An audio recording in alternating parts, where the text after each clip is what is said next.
महाराज जी मेरी भी दोनों किडनियां खराब है, कहीं ना कहीं मैंने इसको स्वीकार कर लिया है। महाराज जी ये कह रहे हैं कि आप विचलित हो जाते हैं जब शरीर बिल्कुल साथ नहीं देता। नाम जप करने का तो प्रयास कर रही हूँ, बट आपका प्रवचन सुनती हूँ तो ठीक रहती हूँ। फिर महाराज जी इस स्थिति में महाराज जी कैसे? देखो, किसका है, एक बार तो ये स्वीकार करना कि मुझे मरना है, ठीक है।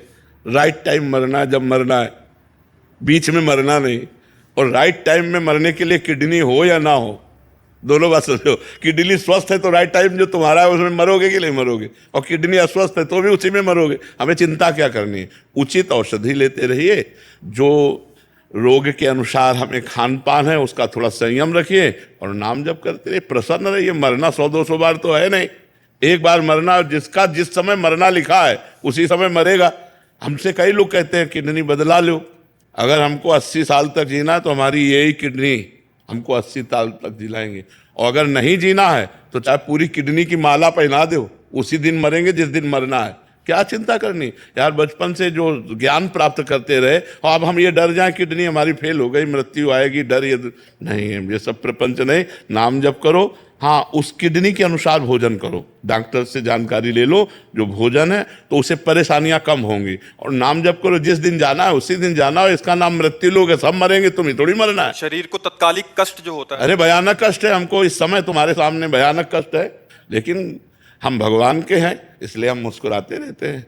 कभी भी शिकायत नहीं करेंगे। अरे प्यारे, जो तूने दिया दुख या सुख सराह सराह करके उसे हम भोगे। प्यार करो भगवान से तो अभी मस्ती आ जाएगी। शरीर से प्यार करोगे तो क्या है, फिर तो रोना ही पड़ेगा। भगवान से प्यार करो, अभी मस्ती आ जाएगी। हम मस्त क्यों रहते हैं? क्योंकि प्रभु से जुड़े हैं।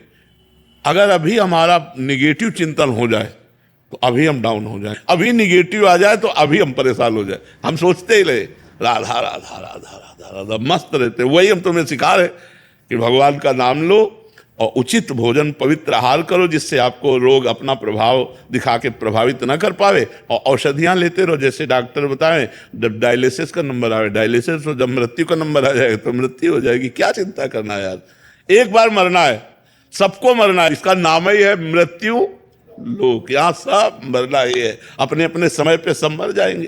तो हमारा जब समय आएगा तो हम चले जाएंगे। बस राधा राधा जपो, अच्छे कर्म करो, दूसरों को सुख। को देखते हुए सुझाव दिया कि ये डॉक्टर हैं कि आप मरीजों को जो निःशुल्क देखते हैं उनका प्रारब्ध भोग आपको ही कुछ अंश में भोगना पड़ रहा है, अतः आप चाहे कदापि नहीं, कदापि व्यर्थ की बातें।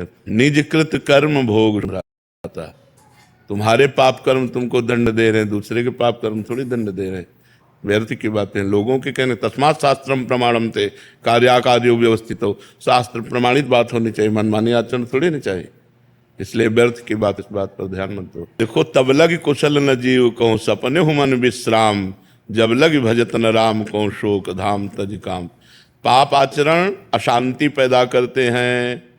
पूर्व जन्म के, इस जन्म के पाप आचरण हमारे मन को निगेटिव विचार देते हैं, चिंता देते हैं, उद्विग्नता देते हैं, भय देते हैं। अगर हम नाम जप करें, हमारे पूर्व के पाप नष्ट हों और वर्तमान में हम पापाचरण ना करें तो हमारा मन शांत होने लगेगा। नाम जप करते हुए भी यदि वर्तमान में पापाचरण करोगे तो मन शांत नहीं होगा। पाप का फल है अशांति, दुख, चिंता, शोक, भय। ये कान खोलकर सुन लो। जितना है निगेटिव विचार, जितना है ओवर थिंकिंग, जितना है डिप्रेशन, ये सब पाप आचरण का फल है। मनमानी आचरण करो, मनमानी खान पान करोगे तो तुम्हारा निगेटिव विचार, इतना निगेटिव विचार कि तुम्हें सुसाइड करने के लिए तैयार कर देगा। तुम्हारे ही कर्म तुमको तुम्हारे हाथ से मरवा डालेंगे। आप सोचो, मरने से कितना भय लगता है, लेकिन निगेटिव विचार इतना बढ़ा, पाप इतना बढ़ा कि हम अपने हाथ से अपने आप को शूट कर लिए। फिर क्या है, दुर्गति ही दुर्गति तो है। इसलिए हम कह रहे हैं, मन को यदि शांति चाहते हो, विश्राम चाहते हो, जो चाहत है नित्य सुख, अरु मन को विश्राम, हित ध्रुव हित सो भजत रहो पल पल श्यामा श्याम श्यामा श्याम श्यामा श्याम। अभी आनंद आ जाएगा। पापाचरण रोको, भगवान नाम जप करो, पवित्र आहार करो, अभी आनंद आ जाएगा। नहीं करोगे तो फिर अब यही तो चल रहा है। पूरा संसार अशांत है, तुम ही थोड़ी अशांत हो। आप सब अपने अंदर देखो। यदि भगवान का भरोसा नहीं, भगवान का भजन नहीं, तो अशांत हो। आप देख लो, और अशांत से कुतः सुखम, जो अशांत है वो सुखी कैसे हो सकता है। इसलिए नाम जप करो, भोजन पवित्र रखो, आचरण पवित्र रखो। ये मुर्गा मुर्गी, बकरा बकरी, अंडा, इन खाने से कोई बलवान नहीं बनता। इनसे कोई सुखी नहीं होता है, सब पापाचरण है, कुछ नहीं है, जीभ के नीचे गया सब मल हो गया। होश में हो जाओ, गंदे आचरण छोड़ दो, हमारी बात मान लो। जैसे तुम मुर्गा को काट के खा रहे हो, ऐसे काल तुम्हें काट के फेंक देगा, उसके सामने किसी की बस नहीं चलती।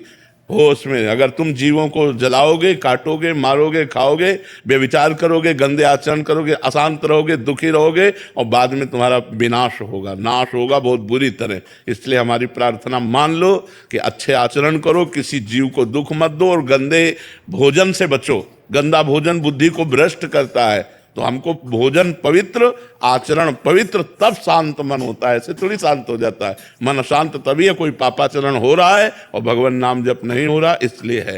मन शांत हो जाएगा यदि तुम्हारे द्वारा पाप होगा, यही दंड है। महाराज जी, क्या जो ईश्वर के प्रति भाव प्रकट होता है वो अपने आप होता है, या हम स्वयं चुनते हैं कि वे मेरे क्या हैं? जब हमारी धरा होती है, जैसे हमारे सतोगुण है और हम भजन कर रहे हैं, तो अच्छे अच्छे भाव आएंगे। अगर हमारा रजोगुण बढ़ गया तो भोग भाव आएंगे, गंदे भाव, भोगने वाले, जो इंद्रियों के भोग संबंधी हैं। और यदि तमोगुण तो निद्रा, आलस्य, प्रमाद, हिंसा, द्वेष, ऐसे भाव आएंगे। तो ये तीन गुणों के अंतर्गत अभी भाव आ रहे हैं, अभी त्रिगुणातीत थोड़ी भाव आ रहा है। सतोगुण हुआ तो अच्छे भाव आ गए, रजोगुण हुआ भोग भाव आ गए, तमोगुण आया निद्रा, आलस्य, प्रमाद आ गया, द्वेष भाव आ गया, हिंसा भाव आ गया। ये गुणों के अंतर्गत चल रहे हो, अभी कोई गुणातीत थोड़ी हुए। तो नाम जप करो, अच्छा भोजन करो, अच्छे आचरण करो, अपने आप गुणातीत हो जाओगे, तब स्थायी भाव आएंगे। अभी स्थायी भाव थोड़ी, कभी अच्छा भाव, कभी बुरा भाव, कभी वैराग्य तो कभी भोग। ये मन की ऐसी चंचलता चलती रहती, कोई स्थायी तो है नहीं। स्थायी तब होगी जब अच्छा भोजन करो, पवित्र आचरण करो, नाम जप करो, तब। ये नींव है। चाहे मंदिर बनाओ, चाहे घर बनाओ, अगर नींव मजबूत है तो तुम्हारा घर अच्छा, तुम्हारा मंदिर अच्छा। तो चाहे संसार की उन्नति चाहो, चाहे भागवती की उन्नति चाहो, उसके लिए नींव अच्छी चाहिए। नींव पवित्र आचरण, पवित्र भोजन, पवित्र विचार। जहां देखो आप कोई तीर्थ स्थान में तीर्थ स्नान करने नहीं जाता कि चलो भाई तीर्थ स्नान करे, दान पुण्य करे, भजन करे। पिकनिक मनाने जाते हैं। आए, होटल लिया, मौज मस्ती, गंगा किनारा, यमुना किनारा, पवित्र जगह, अपवित्र विचारों की भीड़ लग रही। अगर आप पवित्र भोजन पाओगे, ब्रह्मचर्य रहोगे, पवित्र आचरण करोगे, तो आप में जो बल आएगा वो मांस अंडा इससे थोड़ी आता है। तो सब गंदी बातें हैं, लोगों की समझ में नहीं आती। अगर आप ब्रह्मचर्य से हैं, पवित्र आहार करते हैं, भगवान का चिंतन करते हैं, तो आप में एक दिव्यता होगी, आप सबसे अलग होंगे। पर आज समाज बातें नहीं समझ रहा। ये हिंसा करने से, पाप करने से कहीं कोई बलवान नहीं हो जाता है। और हो जाओ फिर तुम्हें दुर्दशा जो तुम्हें भोगनी पड़ेगी, फिर दुर्दशा भोगनी पड़ती है।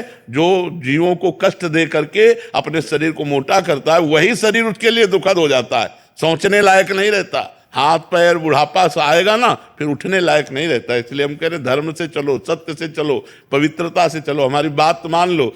ना मानोगे तो आपका रास्ता अधर्म की तरफ जा रहा है, जहाँ अशांति है, जहाँ दुख है, जहाँ शोक है। इसलिए नाम जप करो पवित्र आचरण से। देखो एक बात हम तुम्हें बताएं, किसका प्रश्न है? भगवान जैसे तो सिर्फ भगवान है, कोई नहीं है। हमारी बात समझना तुम। हम स्थान इसलिए देते हैं कि भगवान के हृदय में रहने पर भी हमारी दुर्गति नहीं रुकी, लेकिन जब संत और गुरुदेव का सानिध्य मिला तो हमारी दुर्गति सदगति में बदल गई।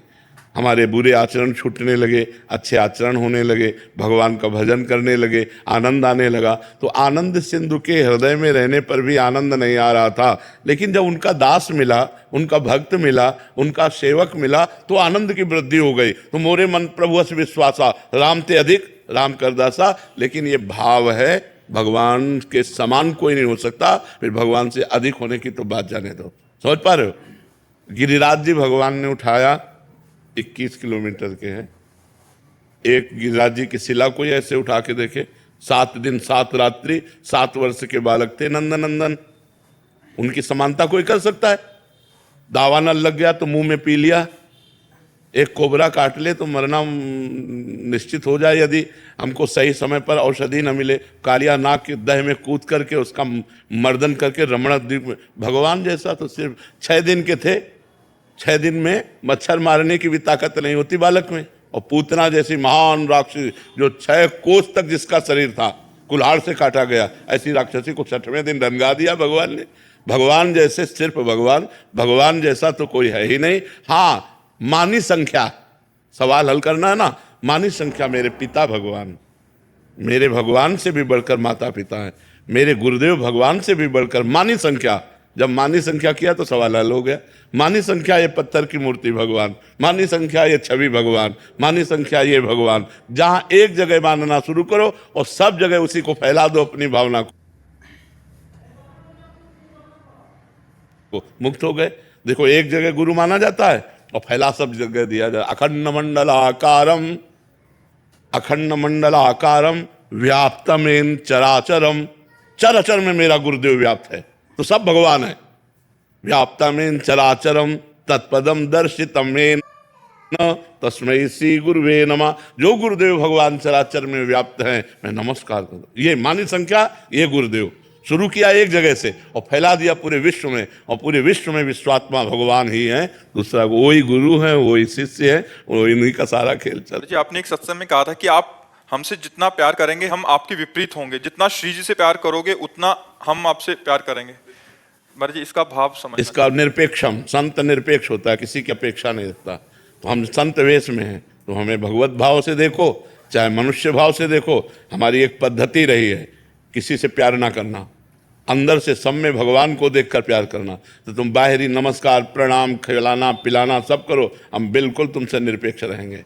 और जब तुम श्री जी से प्यार करोगे, का रोग, दूसरा परिवार की चिंता, तीसरा कि कहाँ से धन आएगा, तो इतनी सारी चिंताएं होती हैं। महाराज जी आप तो बाबा जी हैं ऐसे, तो तुम्हारे पास तो कोई है रोने वाला, हमारे पास तो कोई रोने वाला नहीं था, हमारे पास तो कोई 1 रुपया देने वाला नहीं था, हमें तो कोई पानी उठाकर देने वाला नहीं था। एक रोटी भी अगर पानी है तो हमें मांग के पानी है। हमारी कितनी समस्याएं थी, जब समस्याओं से लड़े तो आज समस्याओं का निदान हो गया। पूरे जीवन में 8-8 दिन 10-10 दिन भोजन नहीं, किडनी आज से थोड़ी खराब है, कितनी समस्या। 1800 की दवा लिखी गई तो 5 पैसा नहीं, हमारे पास 1800 की बात क्या।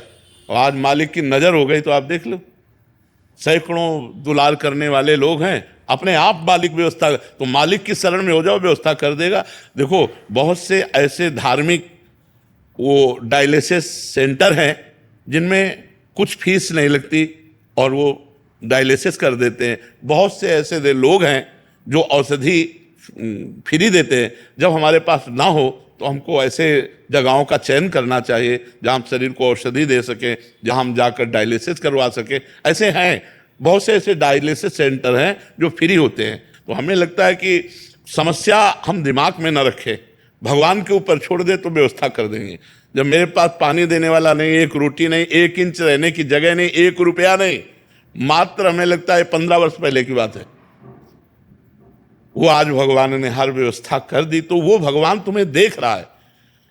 तुम्हें जब तक भगवान पर विश्वास नहीं तब तक ये बात है, जिस दिन विश्वास हो जाएगा वो ऐसे मिला देगा कि सब काम बन जाएंगे, सब बात बन जाएगी। अलग अलग होते हैं। और ये भी कहा था कि जब आत्मा किसी नए शरीर में जन्म लेती है तो उसे अपने पिछले कर्मों के अनुसार सुख दुख या सफलता असफलता भोगनी पड़ती है, यानी प्रारब्ध को भुगतना पड़ता है। लेकिन हमारा सवाल यह है कि जब आत्मा और मन अलग है तो मन तो शरीर के साथ ही खत्म हो जाता है। किसने कहा, किसने कहा, ये किसने कहा कि मन खत्म हो जाता है? मन खत्म हो जाए तो मोक्ष की प्राप्ति हो जाए। स्थूल शरीर छूटता है, मन सूक्ष्म शरीर में है। सूक्ष्म शरीर कारण शरीर को लेकर आत्मा जाता है। वही नए जन्म में तो पूरा का पूरा सृष्टि का जितना भी संचालन है उसमें जो गुण के कर्म दोष हैं, जो प्रारब्ध भोग, मन ही तो भोगता है। आत्मा तो निर्लेप निर्विकार सच्चिदानंदमय, उसे कौन भोग या कौन सुख या कौन दंड छू सकता है। नैनम छिन्दन्ति शस्त्राणि नैनम दहाति पावका न चैनम क्लेदयन्त्यापो न शोष्यति मारुता। आत्मा को अग्नि जला नहीं सकती, वायु सुखा नहीं सकता, जल गीला नहीं कर सकता, अर्थात वारुणेय अस्त्र आग्नेय अस्त्र ये सब प्रयोग में नहीं आ सकते, आत्मा तक नहीं पहुंच सकते। तो ये जो सुख दुख का भोक्ता मन है यही बार बार आत्मा के साथ जन्म मरण लेता है। और यही मन जब भगवान में लीन हो जाता है तो वो भक्ति को प्राप्त हो जाता है। वही मन अलग हुआ। तुमने कहा शरीर के साथ मन नष्ट हो जाता है, हाँ। कहा ना, हाँ। मन नष्ट नहीं होता। वही हमने उत्तर दिया कि मन नष्ट होता है भजन के द्वारा। जब हम भजन करते हैं भगवान का तो मन अमना हो जाता है। मन की सत्ता है कामना, कामनाएं उत्पन्न होना है मन की सत्ता है, संकल्प विकल्प। और जब संकल्प विकल्प होना बंद हो जाता है तो मन ही श्री कृष्णमय हो जाता है। तो श्री कृष्णमय मन आत्मस्वरूप, आत्मस्वरूप मन ब्रह्ममय। तो जो आत्मा वही मन हो जाता है। मतलब मन आत्म तत्व में लीन हो गया। जैसे तरंग है ना, तो समुद्र की ही है ना, हम उसको